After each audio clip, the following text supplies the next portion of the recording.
It is notoriously difficult to prove the influence of a thinker. You need hard evidence that their ideas and work have been received and engaged with by an audience, such as a citation of one author in another author's writings.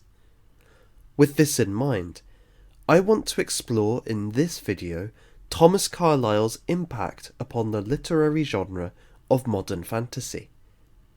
It is my contention that Carlyle's religious and political philosophy were a formative factor in the origins and development of the fantasy tradition, by which I mean those stories which deal with imaginary, yet internally consistent, worlds produced by authors such as J.R.R. Tolkien, C.S. Lewis, and G.K. Chesterton.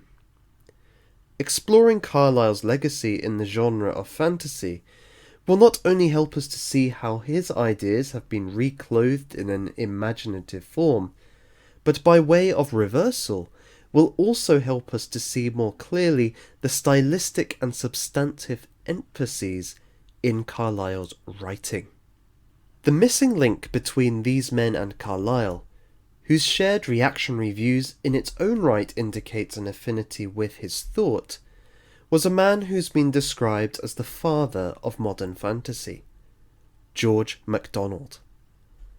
Born in 1824, like Carlyle, MacDonald was raised a Scottish Calvinist. Later in life he departed from its doctrinal teachings surrounding predestination, but he remained a Christian, a preacher at that. After ill health and a trip to recuperate in Algiers at the recommendation of Lady Byron, MacDonald established himself in London and undertook the profession he is most famous for, writing. He is best known for his fantasy novels and fairy stories from the 1860s onwards, such as The Princess and the Goblin, which met with great success. Authors such as Lewis Carroll, Mark Twain, and W.H. Auden cited these stories as inspirations for their own work. For our purposes, what matters is that MacDonald was a formative influence upon modern fantasy writers. Lewis said that, "I have never concealed the fact that I regarded him, George MacDonald, as my master. Indeed, I fancy I have never written a book in which I did not quote him." Beyond referencing MacDonald's written output in his lecture on fairy stories, there are strikingly similar story beats and characters in MacDonald's and Tolkien's stories, such as a goblin kingdom in the mines under a mountain, which our heroes escape with the help of a magic golden ring. MacDonald seems to have known and read Carlyle's work.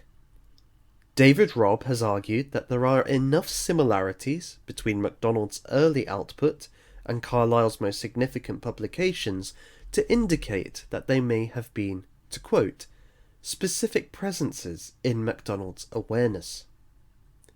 He even had correspondence with Carlyle. G.E. Sadler writes of how one Henry Cecil wrote to Carlyle about his reading to his dying wife the volumes of Frederick the Great, the history of Frederick the Great, given its vivid presentment of life and its conflicts, an emboldening force when facing the prospect of death. Carlyle returned a little note to Cecil, which he valued dearly. Cecil then shared this note with his longtime friend George MacDonald, whose daughter was close to passing away. However, MacDonald misplaced Carlyle's note, and so on April the 23rd, 1877, he wrote a letter to the Sage of Chelsea to ask him to write to Cecil a new note as a replacement. Carlyle eventually agreed, much to the delight of Cecil and to the relief of MacDonald. The episode highlights that Carlyle's philosophy had a pastoral dimension. It helped one face the prospect of the afterlife in much the same way a Christian minister might counsel their sick parishioner, a parallel former pastor MacDonald was sure to pick up on. The influence of Carlyle's Pastoral Philosophy on MacDonald is most evident in the latter's essay, The Fantastic Imagination. The text consists in a dialogue between MacDonald and a questioner who would like the author to define the nature of a fairy tale. MacDonald refuses. He claimed it would be like describing the abstract human face or stating what must go to constitute a human being. Rather, he aimed to inform his reader as to the way they should read a fairy story. The basis of any work of fantasy is law. The world we live in is made up of laws, such as the law of gravity, or 2 + 2 = 4. Our minds are shaped to think by and in accordance with these laws. As MacDonald writes, the mind thinks by law, it dwells in the midst of law, it gathers from law its growth. Law is the soil in which alone beauty will grow. Using one's imagination, an author can invent a little world of their own, with its own laws of physics. They must remain consistent in respecting these laws. Failure to do so breaks the reader's attention and interest. However, they must not, under any circumstance, turn the laws of the moral world upside down. The author can put them in new forms, but must invent nothing, for, in MacDonald's words, the laws of the spirit of man must hold, alike in this world and in any world he may invent. It would be wicked to write a tale representing a man it called good as always doing bad things, or a man it called bad always doing good things. The notion itself is absolutely lawless. In moral things he must obey, and take their laws with him into his invented world as well. MacDonald's notion that fantasy tales are built upon adherence to law is resonant with Carlyle's philosophy. In Past and Present, Carlyle presents his reader with the Sphinx's riddle for the nation of England. Knowest thou the meaning of this day? What thou canst do today, wisely attempt to do. This question is posed by the unnameable fact within which all creatures live. It is the great soul of the world, and it is just. Indeed, Carlyle affirms there is nothing else but justice in this world, at the very bottom of everything. A person may forget this and pursue material success through villainous means, but this will only last a short while.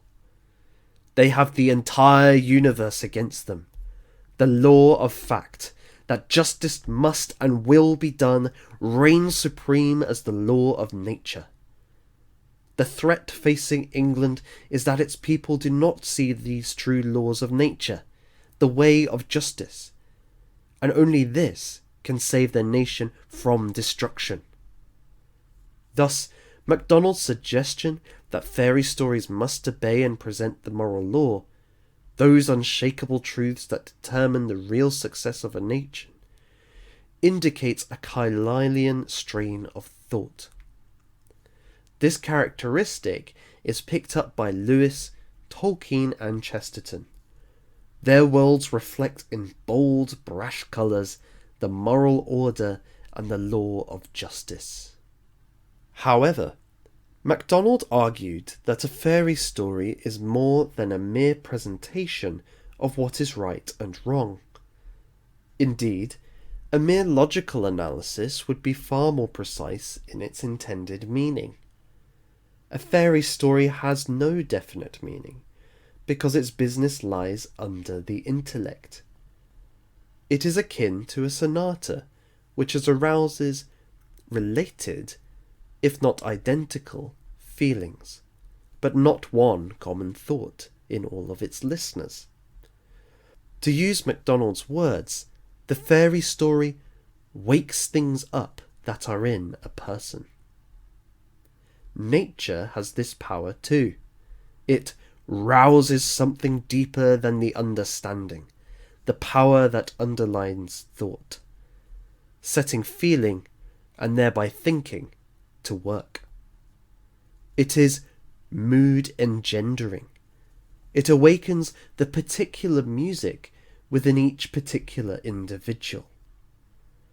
Fairy stories do the same to the open-hearted reader. Tolkien considered this to be the genre's defining factor. It breaks the closed mind to the wonder of the world. It stirs joy at the prospect of that great eternal law of justice, that eucatastrophe concretely displayed in the life, death, and resurrection of Jesus Christ. Chesterton experienced this for himself.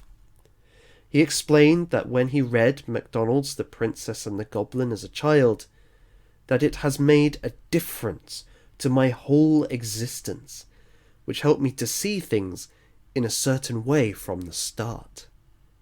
Carlyle's output shared a similar, unstated goal. In his lecture series on heroes and hero worship, Carlyle defined religion as the chief fact about humanity.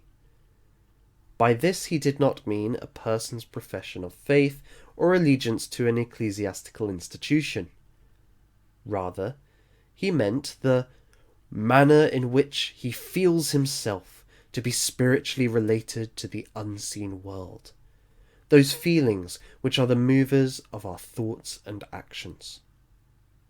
Recognizing that most people fail to walk in the ways of the universe's great laws of justice, what was required is nothing short of a total change of regimen, change of constitution and existence from the very centre of it, a new body to be got with resuscitated soul.